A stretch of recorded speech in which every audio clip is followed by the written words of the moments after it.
Être herboriste, premièrement, c'est pas un terme réservé. Tout le monde peut s'appeler herboriste et c'est super important que ça reste comme ça. En fait, la Guilde des herboristes, nous, on accueille tous les amoureux et amoureuses des plantes médicinales.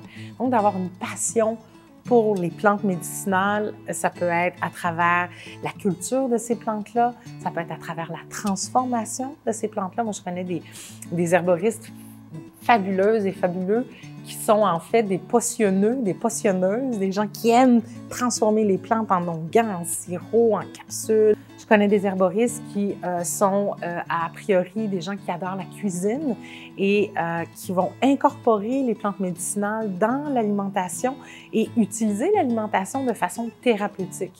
Je connais aussi des herboristes qui sont des activistes. Donc, des gens qui veulent révolutionner le monde. Et donc, à travers l'usage des plantes médicinales et l'enseignement des plantes médicinales, aident les gens à se renouer à la terre, à eux-mêmes et à leur autonomie. Je connais des herboristes qui sont des philosophes et des historiens. Donc, pour eux, c'est d'aller fouiller dans les archives, de renouer avec différentes traditions. Des herboristes aussi qui sont un peu ethnologues ou anthropologues, qui vont aller fouiller dans les racines encore vivantes des différents peuples. Une autre façon qui est vraiment intéressante de pratiquer l'herboristerie, c'est à travers l'enseignement.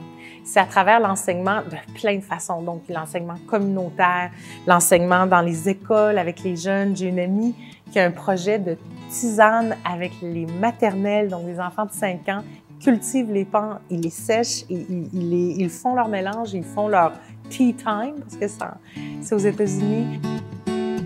Je connais aussi des herboristes qui en font leur métier. Donc, moi, c'est un de mes métiers d'herboriste. Donc, je suis herboriste thérapeute.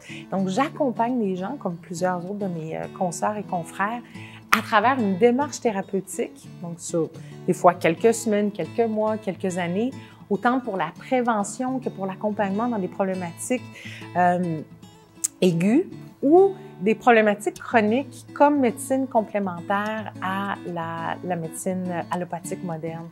Et aussi un peu comme un coach pour aider les gens à prendre le temps qu'il faut pour trouver les astuces et les outils pour transformer leur quotidien à travers l'alimentation, à travers les fondements de la santé, le sommeil, l'hydratation, pour vraiment avoir une santé qui est rayonnante et solide. Donc, transformer les bases pour être heureux, quoi.